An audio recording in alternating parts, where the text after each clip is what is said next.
الله وبركاته. نحمده ونسلم على رسوله الكريم. أما بعد فأعوذ بالله من الشيطان الرجيم. بسم الله الرحمن الرحيم. قال الله تبارك وتعالى في القرآن المجيد والفرقان الحميد وبالوالدين إحسانا. صدق الله العظيم وبلغنا رسوله النبي الأمين الكريم. یا رب بالمصطفى بلغ مقاصدنا واغفر لنا ما مضى يا واسع الكرم. مولاي صل وسلم دائما ابدا على حبيبك خير الخلق كلهم ببركة ان الله وملائكته يصلون على النبي يا ايها الذين امنوا صلوا عليه وسلموا تسليما. صلى الله على النبي الامي وآله صلى الله تعالى عليه وسلم. اللہ سبحانہ وتعالی کی بارگاہ میں دعا گو کہ ہمارے اشرف بھائی نے والدہ مرحومہ کے لیے اس محفل کا انعقاد کیا. اللہ سبحانہ وتعالی اس کو اپنی پاک بارگاہ میں شرف قبولیت عطا فرمائے اور ان کی والدہ کے درجات بلند فرمائے اور ان کی حد میں توبہ مغفرت فرمائے. حضرت نے والدہ نے اچھی گفتگو کی تھی. اس کے بعد تھوڑا خون بھی گرمایا تو مختصراً گفتگو میں والدہ محترمہ کی بارگاہ میں ہی کرتا ہوں. اللہ نے فرمایا قرآن مجید میں کہ وبالوالدین احسانا کہ اپنے والدین کے ساتھ احسان کا. جب ہم والدین کہتے ہیں تو اس میں دو چیزیں جمع ہو جاتی ہیں. ایک والد بھی جمع ہو جاتا ہے اور ایک ماں بھی جمع ہو جاتا ہے. تو اللہ نے کیا فرمایا وبالوالدین احسانا. اپنے والدین جو دونوں ہیں والد ہو یا والدہ ہو دونوں سے محبت کرنی ہے اور ان کے ساتھ حسن سلوک کرنا ہے, احسان کرنا ہے. اور پھر حقیقی بات یہ ہے اس کا انکار نہیں کر سکتے کہ والدین جیسی نعمت اگر دنیا کے کسی کونے میں بھی چلے جاؤ وہ نعمت حاصل نہیں ہو سکتی. اللہ سبحانہ وتعالی ہم تمام کو ہر نعمت سے سرفراز فرما دے, ہر نعمت سے نواز دے. پیسہ ہو, دولت ہو, مال و متاع ہو, عزت ہو, شہرت ہو, محبتیں ہو, لیکن اگر ہمارے پاس والدین جیسی ہستی موجود نہ ہو تو وہ دولت کسی کام کی نہیں ہے. اور اگر میں یہ بولوں کہ اگر کوئی شخص مجھے یہ کہے کہ دنیا کی تمام دولت ایک پلڑے میں رکھ دیتا ہوں, تمام دولت دینے کے لیے تیار ہوں, مجھے والدین جیسی نعمت عطا کر دے. دنیا کا کوئی ایسا شخص نہیں ہے جو یہ کہہ سکے کہ تمام دولت ایک پلڑے میں رکھ دو اور میں تمہیں والدین جیسی نعمت عطا کر دوں. تو میرے دوستوں, میرے بزرگوں, ماں جب حیات ہوتی ہے تو اس کی حیات جو ہوتی ہے بڑی خوبصورت ہوتی ہے, بڑی محبت والی ہوتی ہے, بڑی شفقت والی ہوتی ہے, بڑی پیار بھری اس کی گود ہوتی ہے. ماں کی تو ہر عظمت کو سلام ہے, ہر ادا کو سلام ہے. ماں کا اپنے بچوں کو دیکھنا اس کو سلام ہے. ماں کو مسکرا کر اپنے بچوں کو دیکھنا اس ادا کو سلام ہے. ماں کا بچوں کو اپنی گود میں لٹانا اس کو سلام ہے. ماں اپنے بچوں کو جو نوالے منہ میں دیتی ہے اس عظمت کو سلام ہے. ماں کے ہاتھوں کو سلام ہے, ماں کی گود کو سلام ہے, ماں کی آنکھوں کو سلام ہے, ماں کی مسکراہٹ کو سلام ہے. اور ماں کے پاؤں جو اپنے بچے کی طرف چڑھ کے آتے ہیں اس عظیم پاؤں کو سلام ہے. گویا معلوم چلا ماں کے پورے وجود کو, ماں کے پورے اوصاف کو, ہر حس کو میں اپنی عظمت کا سلام پیش کرتا ہوں. ماں یہ وہ عظیم ہستی ہوتی ہے جس کا انکار ہی نہیں ہو سکتا. اور پھر جو شفقت اور محبت اپنے اپنی اولاد کو جو ممتا کی صورت میں دیتی ہے. دنیا کی کوئی بھی ایسی چیز نہیں ہے, کوئی ایسا بندہ نہیں ہے, کوئی ایسا شخص نہیں ہے, کوئی ایسا فرد نہیں ہے جو اتنی محبت اپنی اولاد سے کرتا. اور پھر جب وہ حیات ہوتی ہے تو ایک درخت کے مانند ہوتی ہے, اور ایسا شجر ہوتا ہے, ایسا درخت ہوتا ہے جو اپنے بچوں پہ سایہ کرے ہوئے ہوتا ہے. آپ نے دیکھا ہوگا زمانے کے اندر یہ عرف میں چل رہا ہے, حال میں دیکھ لیجئے کہ کچھ بچے ایسے ہوتے ہیں جو فٹ پاتھ پہ سو رہے ہوتے ہیں, کچھ بچے ایسے ہوتے ہیں جن کے پاس چھت نہیں ہوتی, گھر نہیں ہوتا, کچھ بچے ایسے ہوتے ہیں جو صبح سے شام تک بھوکے پیاسے لگ رہے ہوتے ہیں, کچھ بچے ایسے ہوتے ہیں جو ٹھنڈ کے اندر فٹ پاتھ پہ بغیر کمبل کے سو رہے ہوتے ہیں. جب ان سے پوچھا جاتا ہے کہ بیٹا تمہارا یہ حال کیسے ہو گیا, کیا معاملہ ہو گیا, تو فقط وہ ایک ہی جواب دیتے ہیں, آج زمانے والے کے والدین موجود ہیں لیکن آج میرے اوپر ماں کا سایہ نہیں ہے, آج میرے اوپر میرے والد کا سایہ اٹھ چکا ہے. جب تک میرے والد کا مجھ پر سایہ تھا, والدین کا سایہ مجھ پر جب موجود تھا تو زمانہ پوچھ رہا تھا, زمانہ کھانے کو دے رہا تھا, ہر کوئی سب دے رہا تھا, کوئی نفرت نہیں دے رہا تھا. جیسے ہی میرے والدین کا سایہ مجھ سے اٹھ گیا, وہ چلے گئے, آج زمانے میں مجھے گھر سے بے گھر کر گیا ہے, آج کوئی کھانے کو کچھ نہیں رہا. ارے وہی لوگ تھے جو جب والدین موجود ہوتے تھے آگے عزت سے ملتے تھے, عزیز و اقارب دعوتوں میں بلاتے تھے, عزت و حوصلہ افزائی سے ہمیں بٹھاتے تھے, اپنے گھروں میں بلاتے تھے. لیکن جیسے کہ آج میرے والدین دنیا سے رخصت ہو گئے, دنیا سے چلے گئے, آج وہی عزیز و اقارب جو والدین کے موجود ہوتے ہوئے مجھ سے پوچھتے تھے, مجھ سے محبت کرتے تھے, آج ان کی محبت نفرت میں بدل گئی. جب سے والدین گئے ہیں کبھی مجھ سے کسی نے کسی ایک روٹی کا آگے پوچھا نہیں ہے, کبھی کسی نے آگے درد مجمانا اپیل نہیں کی ہے, کبھی کسی نے آگے محبت کی نگاہ سے مجھے دیکھا نہیں ہے. تو معلوم چلا جب تک والدین جیسی نعمت ہوتی ہے تو عزیز و اقارب بھی عزت کرتے ہیں, جب تک والدین جیسی نعمت موجود ہوتی ہے تو زمانہ بھی محبت کر رہا ہوتا ہے, جب تک والدین جیسی نعمت موجود ہوتی ہے ہر کوئی ہمیں پوچھ رہا ہوتا ہے. یہ والدین کہ آج جو شہرت ہے, جو عزت ہے, جو زمانے والے ہماری تعریف کر رہے ہیں, جو آج عزیز و اقارب محبت کی نگاہ سے دیکھ رہے ہیں, یہ سب یہ والدین کی کرم نوازی, یہ ان کی نوازش ہے. اگر وہ موجود نہ ہو تو ہمارے اپنے کی چھوڑ کے ہمیں چلے جاتے ہیں, کوئی پرسان حال نہیں ہوتا, کوئی پوچھنے والا نہیں ہوتا. اور پھر ماں کیسی شے ہے, ماں کی ممتا کیسی ہے کہ جیسا کہ حضرت نے فرمایا کہ ماں کی خدمت کرو گے اللہ سبحانہ و تعالیٰ تمہیں جنت عطا کر دے گا. آج لوگ بولتے ہیں گھر میں بے برکتی ہے, رزق میں بے برکتی ہے, کاروبار میں بے برکتی ہے, نفس کا عالم ہے, کوئی پوچھنے والا نہیں ہے, روز کام پہ جاتا ہوں لیکن خیر و برکت نہیں ہو رہی, آج گھر میں راشن ڈلواتا ہوں لیکن گھر میں خیر و برکت نہیں ہو رہی.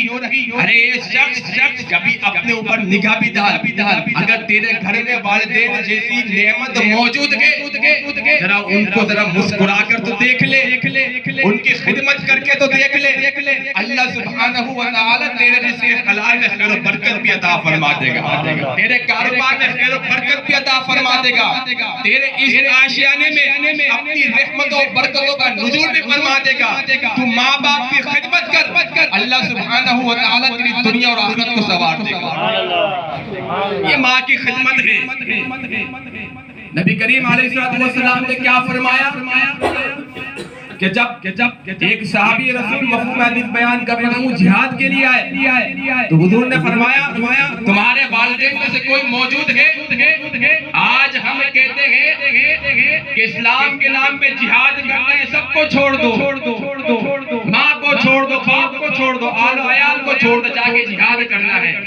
آج ہمارا حال بھی تو یہی ہے نا کہ جب ہم حج پہ جا رہے ہوتے ہیں تو ہم صرف اپنی جیب دیکھ رہے ہوتے ہیں، ہم یہ فکر نہیں کرتے حضرت کہ ہمارے آل و عیال کے پاس پیچھے کچھ بچا ہے یا نہیں ہے، ماں باپ کی خدمت کرنے والا کوئی موجود ہے یا نہیں ہے۔ علماء نے فرمایا پہلے ماں باپ کی خدمت کرنے والے کو دیکھو، اپنے آل و عیال کو دیکھو، اگر حج پہ جانا چاہتے ہو پہلے ان کو دیکھو، ان کی خدمت کرو، ان کے لیے آسائش کو مبتلا کرو، یہ نہ ہو کہ جب تم چلے جاؤ وہ پریشانی میں مبتلا ہو جائے، اور اللہ سبحانہ و تعالی اس پریشانی کی وجہ سے جو ان کی دل آزاری ہوئی ہے، اللہ سبحانہ کیا پتہ کہ ہمارا حج کو قبول ہی نہ کری۔ پہلے ان کے لیے وسائل کو پیش کرو، اور ہم کہتے ہیں کہ جہاد پہ چلے جائیں، ماں باپ کو چھوڑ دے۔ میرے پاس ایک مسئلہ آیا، یہ تو خیر تبلیغی جماعت والوں کا، لیکن آ جاتے ہیں کیا کریں، وہ کہنے لگے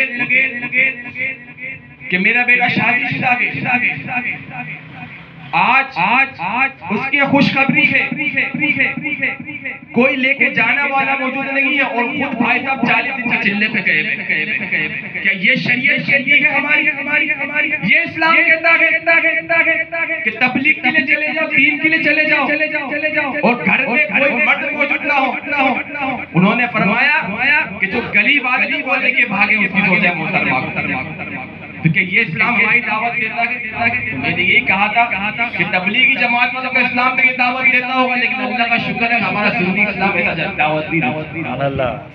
ہم لوگ کہتے ہیں پہلے گھر کو پہنچے دو، تو پھر حضور علیہ السلام کی بارگاہ میں جب صحابی رسول آئے تو انہوں نے فرمایا کہ تمہارے والدین میں سے کوئی موجود ہے؟ انہوں نے کہا کہ ہاں میری بوڑھی ماں ہے، والد تو موجود نہیں ہے، میری بوڑھی ماں ہے۔ تو حضور علیہ السلام نے ارشاد فرمایا جا کے ان کی خدمت کرو، یہی تمہارا جہاد ہے۔ تمہیں جہاد کا ثواب ماں کی خدمت میں مل جائے گا، یہاں آنے کی ضرورت نہیں ہے۔ تو پھر جب ایک شخص اپنے والدین کی تعظیم کرتا ہے، ان سے محبت کرتا ہے، ان سے الفت رکھتا ہے، تو اللہ سبحانہ و تعالیٰ اس کے گھر کو جنت بنا دیتا ہے، اس کی کمائی میں برکتیں ڈال دیتا ہے، اس کے رزق میں وسعت عطا فرما دیتا ہے، حلال رزق میں برکتیں عطا فرما دیتا ہے، اور ایسی برکت ہوتی ہے کہ اگر مثال کے طور پر وہ 100 روپے کماتا ہے دن میں، اللہ سبحانہ و تعالیٰ وہ 100 روپے کے نوٹ کو لاکھ کے برابر کر دیتا ہے، اور رب قدیر ہے، جو چاہے کر سکتا ہے۔ تو لہذا جب حضور نے فرما دیا اپنے والدین کی خدمت کرو، یہی تمہارے لیے نفع بخش ہے، تو اپنے والدین کی خدمت سے کیوں دور ہو جاتے ہیں؟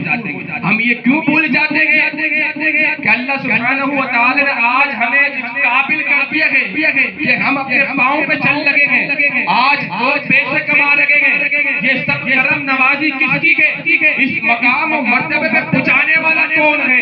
تو وہی ہے جنہوں نے چھوٹا سا ہمیں پالا تھا، جب ہمیں چلنا نہیں آتا تھا اپنی انگلی پکڑ کے ہمیں چلنا سکھایا تھا، جب ہمیں کھانا نہیں آتا تھا تو اپنے منہ میں نوالا لے کر اس کو ٹکڑے کو کھلا کر ہمارے منہ میں ڈالا تھا، یہ وہی ماں ہے جب ہم بستر پہ سو جاتے تھے اور جب ہم پیشاب کرتے تھے اور جب ہم اٹھ جاتے تھے، وہی ماں ہے جو خود گیلے میں سو جاتی تھی اور ہمیں سوکھے میں لٹا دیتی تھی۔ آج ہم اس کے احسانوں کو کیوں بھول چکے ہیں؟ کیوں اپنے ماں باپ سے دور ہو چکے ہیں؟ اور پھر کہتے ہیں کہ آج ہماری اولاد نافرمان ہے۔ پہلے اپنے آپ کو دیکھیں، میں اپنے آپ کو دیکھوں کہ اگر میں کہہ رہا ہوں میری جو اولاد وہ نافرمان ہے، میرے ساتھ حسن سلوک نہیں کرتی، تو اپنے گربان میں جاگوں، میں بھی تو ماضی میں یہی کر کے آ رہا ہوں، میں نے بھی تو اپنے والدین کا دل دکھایا ہے، ان کو تکلیفیں دی ہیں، ان کو ایذا میں مبتلا کیا ہے، تو آج جب میری اپنی اولاد میرے ساتھ یہ کر رہی ہے تو پھر میں کیوں مشکل میں مبتلا ہو رہا، کیوں بھول گیا کہ وہی والدین تھے کہ جب چلنا نہیں آتا تھا انہوں نے چلنا سکھایا، جب پہننے کو کپڑے نہیں تھے وہ کپڑے دیے، جب جوتی پاؤں میں نہیں تھی جوتی دی انہوں نے، جب کھانا نہیں آتا تھا کھانا کھلانے کا طریقہ انہوں نے بتایا، اعلیٰ تعلیم حاصل کروائی، اس کے بعد کسی مقام و مرتبے پہ فائز سب والدین کی تو کرم نوازی ہے. اور اب جب ہم بڑے ہو گئے، جوان ہو گئے، آج والد کہتے ہیں، ماں کہتی ہے کہ بیٹا میں بوڑھی ہو چکی ہوں، آج مجھے سہارے کی ضرورت ہے. ایک وقت تھا جب تو دنیا میں آیا تھا تو تجھے سہارے کی ضرورت تھی، تو والدین کی صورت سے وہ سہارا مل گیا تھا. آج والدین ضعیف ہو رہے ہیں، ان کی عمر طویل ہو چکی ہے، تو آج جب ان کو سہارے کی ضرورت ہے تو اولاد سہارا نہیں بنے گی تو پھر کون بنے گا؟ اولاد ہی سہارا بنے گی. ایک وقت اولاد کے لیے سہارا والدین بنے تھے، آج وقت وہ آ گیا ہے کہ والدین کے لیے سہارا اولاد کو بننا ہے. جب اولاد کو سہارا بننا ہے تو اس کا مطلب کیا ہوا؟ اللہ سبحانہ و تعالی چاہ رہا ہے، اسلام حکم دے رہا ہے کہ اپنے والدین کی خدمت کرو اور جنت حاصل کرو. جنت میں چلے جاؤ اپنے والدین کی خدمت کرو. لیکن آج ہم تو کہہ رہے ہوتے ہیں کہ دنیا کی خدمت کر کے جنت میں چلے جائیں. اپنے سیٹ صاحب کی خدمت کریں گے تو جنت میں چلے جائیں گے. اپنے سیٹ کے جوتے پالش جنت میں چلے جائیں گے. کون سی جنت کی بات کر رہے ہیں؟ آج مجھے بتا دو، جب سے ہوش میرے سنبھالا گیا تو میرے سامنے ایسی کوئی نظیر نہیں ملی، نہ ایسی کوئی مثال ملی ہے کہ پوری زندگی کسی شخص نے کسی سیٹ کی منتیں کی ہو، جوتا پالش کیا ہو، اس نے سلوک کیا ہو، اچھے کردار سے پیش آیا ہو تو جنت عطا کر دی گئی. میری نظر سے ایسی کوئی مثال نہیں گزری. ہاں ایسی نظریں بہت ملی ہیں کہ والدین کی خدمت کری، والدین کو راضی کرا، اللہ سبحانہ و تعالی نے ان کو جنت عطا فرمایا. پھر آخری بات کہہ رہا ہوں، اب جن کے والدین موجود نہیں ہیں، چلو انسان غلطی کا پتلا ہے، غلطی ہو جاتی ہے، غلطی ہو جاتی ہے تو اس کی تلافی بھی شریعت نے بتائی ہے. رب بڑا کریم ہے، بڑی رحمت والا ہے، غفور ہے، رحیم ہے، بخشنے والا ہے. اگر کسی کے والدین آج موجود نہیں ہے اور زمانہ ماضی میں دلاداری کر دی، اس نے سلوک نہیں کیا، اچھے اخلاق سے پیش نہیں آیا، نفرت کی نگاہ سے دیکھا، لیکن آج اس کا احساس ہو رہا ہے، آج وہ چاہ رہا ہے کہ میں اس کی تلافی کر لوں، تو شریعت نے ہمیں حکم دیا ہے کہ اگر والدین موجود نہیں ہیں، دنیا سے رخصت ہو گئے تو ان کی قبر پہ جاؤ، ان کی قبر پہ جا کے ان سے معافی طلب کرو، ان کے لیے احسان ثواب کرو، وہاں جا کے فاتحہ خوانی کرو. اللہ غفور الرحیم، اللہ سبحانہ و تعالی تمہاری بخشش و مغفرت بھی فرما دے گا، والدین کو راضی بھی کر دے گا. اور پھر ایک حدیث کا مفہوم مجھے یاد آیا کہ جب والدین دنیا سے رخصت ہو جاتے ہیں تو وہ انتظار کرتے ہیں کس چیز کا؟ وہ انتظار کرتے ہیں کیا پتا میرا بیٹا آگے مجھے کچھ فاتحہ خوانی کا. وہ انتظار کرتے ہیں کہ آج میری بیٹی گھر سے مجھے کچھ فاتحہ خوانی احسان ثواب کرتے. وہ انتظار کرتے ہیں کہ ہو سکتا ہے آج میرا بھائی آگے میری قبر پہ آگے کچھ احسان ثواب کر دے. وہ انتظار کرتے ہیں کہ ہو سکتا ہے کہ آج میرا کوئی عزیز و اقارب آگے فاتحہ خوانی کر دے، احسان ثواب کر دے، دعائیں مغفرت کر دے، دعائیں بخشش کر دے. تو اللہ سبحانہ و تعالی ہو سکتا ہے میرے عذاب میں تخفیف فرما دے، میرے عذاب کو دور کر دے. اللہ سبحانہ و تعالی ہو سکتا ہے میرے بیٹے کی دعا سے اللہ رب العزت میری بخشش و مغفرت فرما دے. وہ اس کے طلبگار ہوتے ہیں، سوال کر رہے ہوتے ہیں کہ کوئی مجھے بخش دے، کوئی فاتحہ خوانی کر دے. تو جب ہم اگر دنیا سے ہمارے والدین رخصت ہو گئے اور ہمارے والدین نے ہماری تربیت اچھی کری ہے، ہمیں نیک بنایا گیا، نیک صالح بنایا گیا، تو جب ہم ان کے لیے اپنی دعا کے لیے ہاتھ اٹھائیں گے اور اللہ سبحانہ و تعالی سے دعا کریں گے، فاتحہ خوانی کریں گے، تو اللہ سبحانہ و تعالی ہمارے نامہ اعمال میں بھی نیکیاں لکھے گا. اللہ سبحانہ و تعالی ہمارے والدین کے درجات کو بلند فرما دے گا. اور پھر آخری بات کہ آج اگر ہم اپنے والدین کے لیے دعا کر رہے ہیں تو کل جب ہم دنیا میں موجود نہیں ہوں گے، ہم دنیا سے چلے جائیں گے، تو ہماری اولاد ہمارے لیے دعائیں بخشش کر رہی ہوگی، ہماری اولاد ہمارے لیے دعائیں مغفرت کر رہی ہوگی۔ لیکن اگر کسی کے والد دنیا سے رخصت نہیں ہوئے اور وہ یہ کہتا ہے میں کس کے لیے دعائیں مغفرت کروں، تو لہذا علماء نے فرمایا کہ کسی کے کوئی شخص دنیا سے رخصت نہیں ہوا وہ پھر بھی مسلمانوں کے لیے دعا کرے۔ کیوں کرے؟ علماء نے فرمایا جب وہ دنیا سے چلا جائے گا اور اس کے عزیز و اقارب، اس کے آل و عیال، اس کے بیٹا، اس کی ماں اگر دعا کے لیے موجود نہیں ہوگی، اللہ سبحانہ و تعالی دنیا والوں سے اس پہ دعائیں بخشش کروا دے گا۔ تو ماں کا درجہ بہت بلند و بالا، ماں کی عظمت تو ہم نے اپنی لکھی ہوئی قسمت کو خود خراب کر دیا۔ اگر اللہ ہمیں نعمتوں سے سرفراز فرمانا چاہ رہا ہے اور ہم دل دکھا دیا، اس کو تکلیف میں مبتلا کر دیا، تو ہو سکتا ہے جو نعمتیں اللہ سبحانہ و تعالی نے ہمیں عطا کی ہے اللہ سبحانہ و تعالی اس کو واپس لے۔ اللہ نے فرمایا قانون کے قرآن میں موجود ہے کہ ہم اولاد لے کر بھی آزمائیں گے، اولاد لے کر بھی آزمائیں گے، مال دے کر بھی آزمائیں گے، مال دے کر بھی آزمائیں گے، پھر دیکھتے ہیں تم صبر کرنے والوں ہو یا نہیں۔ تو لہذا اگر والدین کے ساتھ محبت سے پیش آتے، ماں کے ساتھ حسن سلوک کرتے ہیں، اخلاص سے پیش آتے ہیں، محبت کی نگاہ سے دیکھتے ہیں، تو اللہ سبحانہ و تعالی ہماری کتنی مشکلوں کو ٹال دیتا ہے، کتنی مشکلیں حل فرما دیتا ہے، غیب کے دروازے کھول دیتا ہے۔ اگر کاروبار میں برکت نہیں ہے تو اپنے ماں کی خدمت کرو، ان سے دعا کرواؤ، اللہ سبحانہ و تعالی ہمارے کاروبار میں خیر و برکت عطا فرمائے۔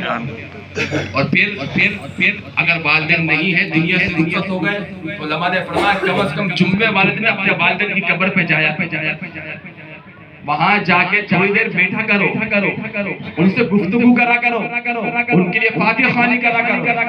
اگرچہ بظاہر پڑھتا کہ ہم نہیں دیکھ رہے، لیکن وہ قبر میں موجود ہے، ہماری بات کو سن رہے ہیں، ہمیں جواب بھی دے رہے ہیں۔ اس کی نظیر میں پیش کر رہا ہوں آخر میں آپ نے دیکھا ہوگا اگر کسی کے والدین دنیا سے رخصت ہو جاتے ہیں اور وہ اولاد سے بے پناہ محبت کرتے ہیں، تو کوئی بیٹا آگے یہ کہتا ہے کہ یار والدین کل میرے انتقال کر گئے اور کچھ عرصے سے میں پریشانی میں مبتلا تھا، وہ پریشانی حل نہیں ہو رہی تھی، لیکن رات کو جب میں سویا والدین کا دیدار ہو گیا، والدین خواب میں آ گئے اور میری کمر پہ ہاتھ رکھا اور کہنے لگے بیٹا کیوں پریشان ہے، کیوں پریشان ہے، مبتلا ہوا ہے، بھلا کام کر لیا، اللہ سبحانہ و تعالی تجھے پریشانی سے نجات عطا فرمائے۔ تو مرنے کے بعد بھی جو روحانی تعلق ہے وہ والدین کا اولاد سے ختم نہیں ہوتا۔ جس طریقے سے وہ محبت دنیا میں کرتے ہیں، جس طریقے سے وہ فکر دنیا میں اپنی اولاد کے لیے کرتے ہیں، قبر میں بھی جا کے اسی طریقے سے فکر میں مبتلا رہتے ہیں۔ جب بھی ان سے دیکھا نہیں جاتا اور خواب میں آ کے اپنی اولاد کو راہ راست لگا کے چلے جاتے ہیں، اس تکلیف سے جس تکلیف میں وہ بیٹا مبتلا ہے اس سے دور کر کے چلے جاتے ہیں۔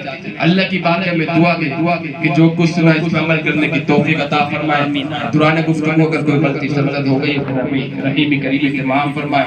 بالخصوص میں دعا کرتا ہوں ہمارے شرفاء کی والدہ کے لیے کہ اللہ تبارک و تعالی ان کی بخشش و مغفرت فرمائے اور اس محفل کو اپنی بارگاہ میں شرف عطا فرمائے۔ وآخر دعوانا الحمدللہ رب العالمین۔